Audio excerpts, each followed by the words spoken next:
Hello friends, welcome to our channel Study Addicted. My name is Umesh और this is the lecture series of Indian Polity from M Laxmikant. और ये जो है multiple choice question test series रहती है for UPSC as well as other state PSC preliminary examinations. और इसमें हम वही क्वेश्चन डिस्कस करते हैं जिनसे रिलेटेड चैप्टर्स जो है या कंसेप्ट जो हमने Indian polity from M Laxmikanth से डिस्कस कर लिए हैं। इन वीडियोस को देखने के बाद आपको जो एक आइडिया होगा, एक कंसेप्चुअल क्लियरिटी होगी और एक आप में कॉन्फिडेंस बिल्डअप होगा कि किस तरह से इंडियन पॉलिटी के क्वेश्चन जो आपने जो है एग्जामिनेशन में जो अटेम्प्ट करने हैं। और मुझे उम्मीद है कि इन लेक्चर्स और एमसीक्यू टेस्ट सीरीज को देखने के बाद जो है आप प्रिलिमिनरी एग्जामिनेशन में एटलीस्ट 95% टू 100% तक जो है इंडियन पॉलिटी क्वेश्चन जो ठीक करके आएंगे। So let us begin. 14 parts and 140 question so far हम डिस्कस जो है कर चुके हैं। ये फर्स्ट क्वेश्चन इस वीडियो का 141st क्वेश्चन जो आप अपनी स्क्रीन के सामने देख सकते हैं। इसमें ये पूछा गया कि इनमें से कौन सी नीचे दी गई स्टेटमेंट जो है cultural and education rights in India से रिलेटेड ठीक नहीं है। तो सबसे पहले हम सब स्टेटमेंट्स को पढ़ेंगे और इनको समझने की कोशिश करेंगे कि ये स्टेटमेंट्स क्या बोलने की कोशिश करती है। आप सबसे पहले स्क्रीन पॉज करके क्वेश्चन अटेम्प्ट कर लिया कीजिए, फिर उसके बाद आंसर देखा कीजिए। फर्स्ट स्टेटमेंट बोलती है every section of the citizen has right to conserve its language script and और कल्चर। तो ये बोलता है कि हर एक सेक्शन जो रहता है हमारे नागरिकों का, उनके पास राइट रहता है कि वो जो है कंजर्व कर सके अपनी भाषा को, स्क्रिप्ट को और कल्चर को। ये जो आर्टिकल 29(1) जो रहता है उसकी ये जो है स्टेटमेंट रहती है। तो फर्स्ट स्टेटमेंट जो हमारी जो है बिल्कुल सही रहेगी। सेकंड बोलती है no citizen shall be denied admission into any education institution maintained by the state और receiving aid out of state funds on ground of religion, race और लैंग्वेज। ये बिल्कुल सही बात है। किसी भी नागरिक को जो है किसी भी एजुकेशन इंस्टीट्यूशन में जो है दाखिला लेने से नहीं रोका जा सकता है on the ground of religion, race और लैंग्वेज।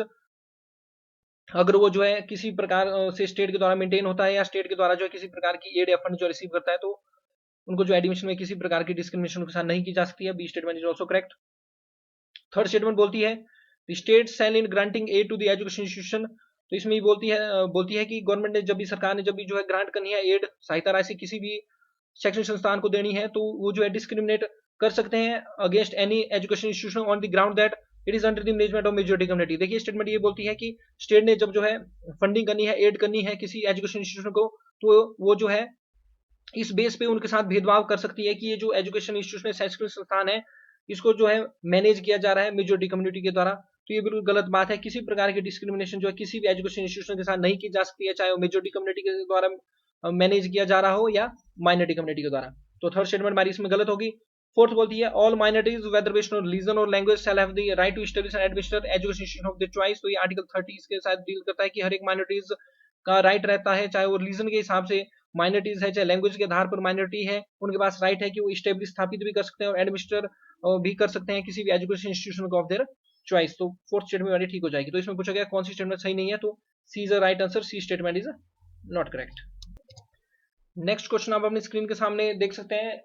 ये क्वेश्चन बोलता है कि भारत के संविधान में दिए गए मौलिक अधिकार फंडामेंटल राइट्स में नीचे दिए गए कौन से फंडामेंटल राइट्स सिर्फ और सिर्फ जो है सिटीजन्स को ही दिए जाते हैं, सिर्फ और सिर्फ भारत के नागरिकों को ही दिए जाते हैं, फॉरनर्स को नहीं दिए जाते हैं। तो मैं बहुत बार आपके साथ डिस्कस कर चुका हूं कि आर्टिकल 15, 16, 19, 29 एंड 30, इन 5 आर्टिकल्स के द्वारा जो भी फंडामेंटल राइट्स हमारी कंट्री में दिए जाते हैं, ये सिर्फ और सिर्फ हमारे सिटीजन्स को ही दिए जाते हैं, किसी भी फॉरनर्स को नहीं दिए जाते हैं। फॉरनर देखिए हमारी कंट्री में डिप्लोमेट पोस्टेड हो सकते हैं, या वो जो है हमारी कंट्री में टूरिस्ट के रूप में घूमने आ सकते हैं, किसी बिजनेस टूरिज्म के रिलेटेड आ सकते हैं, मेडिकल टूरिज्म रिलेटेड आ सकते हैं, तो इनको ये फंडामेंटल राइट्स हमारी कंट्री में अवेलेबल नहीं होंगे। आर्टिकल 15 बोलता है कि किसी प्रकार का भेदभाव किसी भी नागरिक के साथ जो है धर्म, जाति, रेस, रंग आदि के आधार पर नहीं किया जा सकता। आर्टिकल 16 बोलता है इक्वालिटी ऑफ अपॉर्चुनिटी, यानी कि कोई भी पब्लिक एम्प्लॉयमेंट की बात होती है तो वहां पर जो है इक्वालिटी ऑफ अपॉर्चुनिटी सभी नागरिकों को दी जाती है। आर्टिकल 19 देखिए 6 फंडामेंटल राइट्स हमारे सिटीजन को देता है। फर्स्ट बोलता है ये right to assemble peacefully without arms, right of freedom of speech and expression, right to form association and trade unions, right to movement, आप मूव कर सकते हैं थ्रू टेरिटरी ऑफ इंडिया, किसी भी पार्ट ऑफ द कंट्री में आप freely move कर सकते हैं, राइट टू प्रैक्टिस ट्रेड और right to settle in any part of the country. फिर आर्टिकल 29 बोलता है protection of interest of minorities, और आर्टिकल 30 बोलता है कि माइनॉरिटीज जो है इस्टेब्लिश कर सकते हैं और एडमिनिस्ट्रेट कर सकते हैं education institution of their choice. तो ये फंडामेंटल राइट सिर्फ और सिर्फ हमारे सिटीजन को ये अवेलेबल है। तो आप ये देख सकते हैं आर्टिकल 19,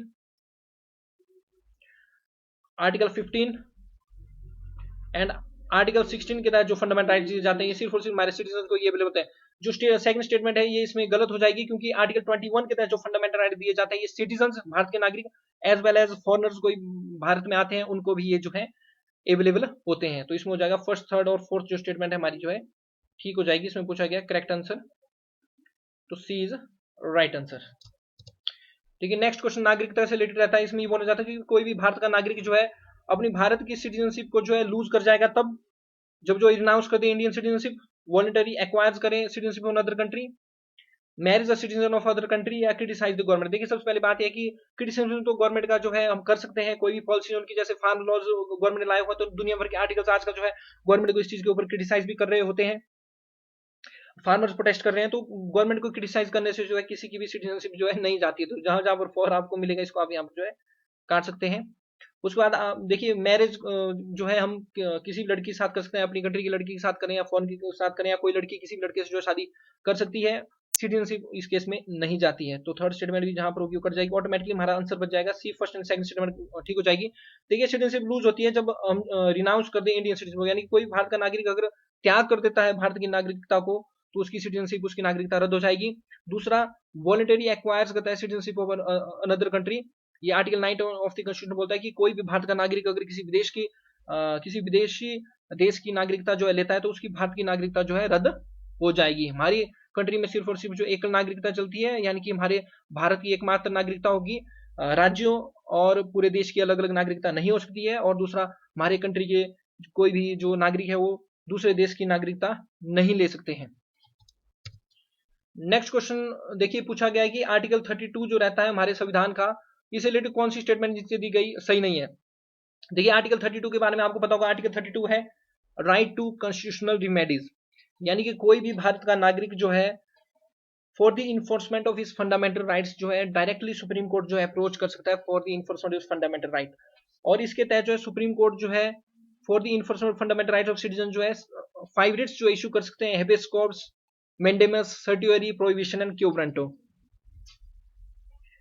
तो देखिए इनसे रिलेटेड और आर्टिकल 32 की ही थर्ड क्लाउज ये बोलती है कि पार्लियामेंट जो इंपावर कर सकती है किसी भी कोर्ट को इंडिया में रिट इशू करने से रिलेटेड, लेकिन इस पावर का अभी तक पार्लियामेंट यूज नहीं किया हुआ है।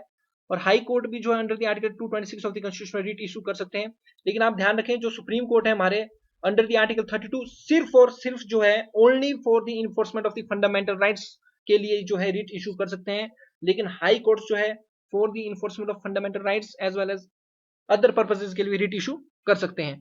That is why writ jurisdiction of High Court is wider than that of Supreme Court. और देखिए सुप्रीम कोर्ट जो है डिनाई नहीं कर सकते हैं रिट इशू करने के लिए for the enforcement of fundamental rights, क्योंकि आर्टिकल 32 अपने आप में एक जो है फंडामेंटल राइट है।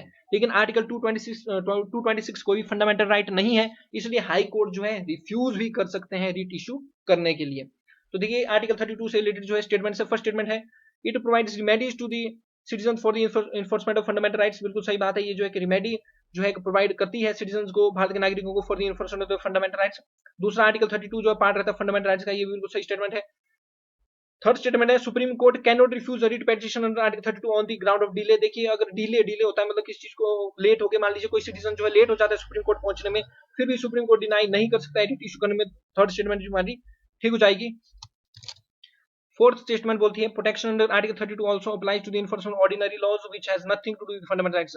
मैंने देखिए आपके साथ क्लियरली बात की आर्टिकल 32 सिर्फ और सिर्फ फंडामेंटल राइट्स से रिलेटेड ही डील करता है, और सुप्रीम कोर्ट जो है सिर्फ और सिर्फ for the enforcement of fundamental rights के लिए ही रिट इशू कर सकता है। इसका किसी भी ऐसे ऑर्डिनरी साधारण कानून से कुछ भी लेना देना नहीं है जिसका जो फंडामेंटल राइट्स के साथ कुछ भी लेना देना ना हो। तो डी स्टेटमेंट इसमें जो गलत हो जाएगी। तो हमसे पूछा गया कौन सी स्टेटमेंट करेक्ट नहीं है, तो डी स्टेटमेंट हमारी करेक्ट नहीं है, तो आंसर जो है डी।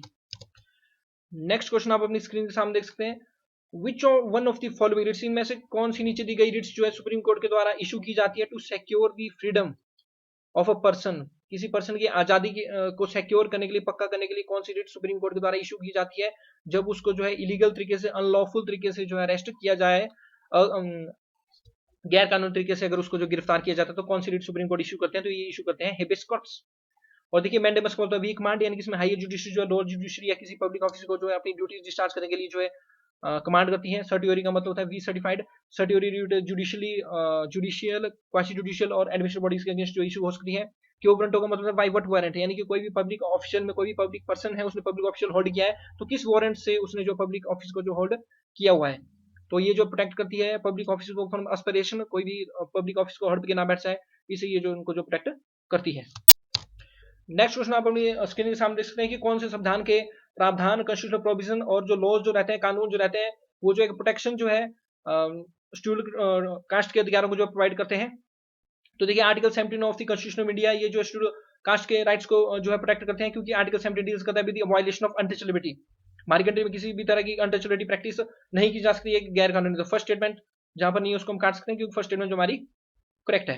सेकंड बोलता है protection of civil rights act 1955, बिल्कुल सही बात है, ये जो है शेड्यूल कास्ट के राइट्स को प्रोटेक्ट करता है। और थर्ड जो है इन्हीं से रिलेटेड है, schedule caste and schedule tribe prevention right to citizen act 1910।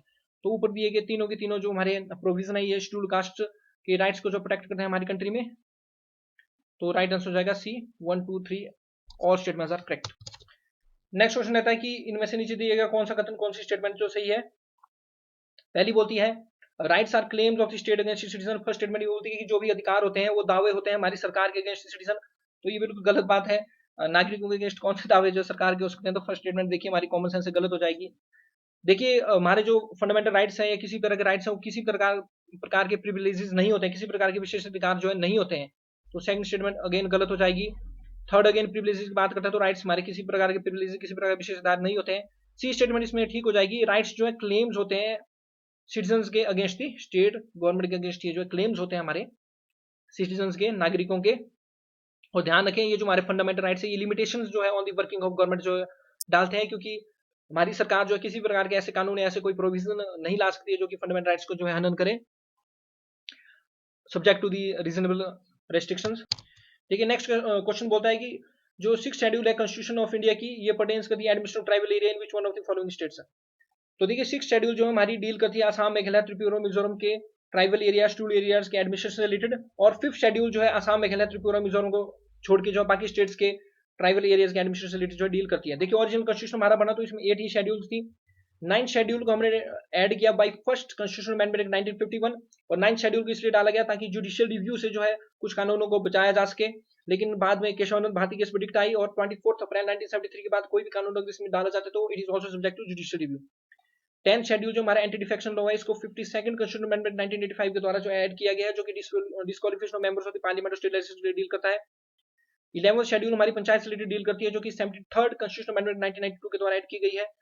12th schedule हमारी म्युनिसिपल कॉर्पोरेशन रिलेटेड जो डील करती है, जो कि 74th कॉन्स्टिट्यूशनल अमेंडमेंट 1992 के द्वारा जो है ऐड की गई है। जो फर्स्ट शेड्यूल जो रहती है हमारी कॉन्स्टिट्यूशन की, वो जो यूनियन स्टेटरी से डील करती है। सेकंड शेड्यूल में जो हमारी सैलरी अलाउंस रहती है, मेन कॉन्स्टिट्यूशनल पोस्ट जैसे president, vice president, supreme court वगैरह हो गए।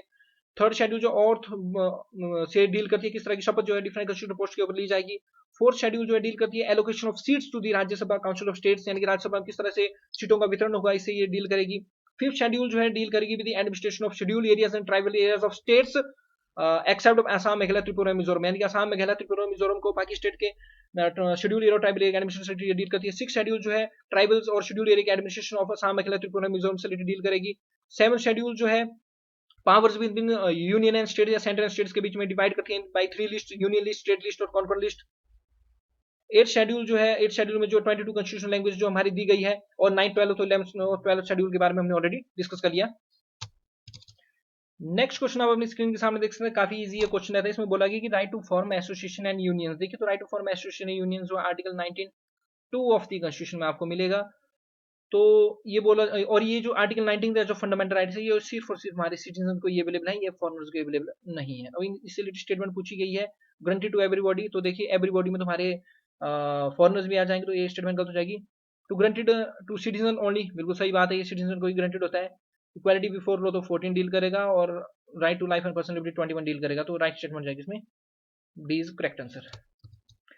लास्ट 150 क्वेश्चन रहता है, which one of the following fundamental rights are available to non citizen, यानी कि फॉरेनर्स को कौन कौन से राइट्स जो हमारे अवेलेबल है हमारे सिटीजन के साथ। देखिए जितने भी फंडामेंटल राइट्स हो सिटीजन को तो अवेलेबल है ही है, लेकिन कुछ फंडामेंटल राइट्स हैं जो फॉरेनर्स को भी अवेलेबल है। देखिए मैंने बार बार मैं आपके साथ डिस्कस हूँ, आर्टिकल 15, 16, 19, 29 एंड 30।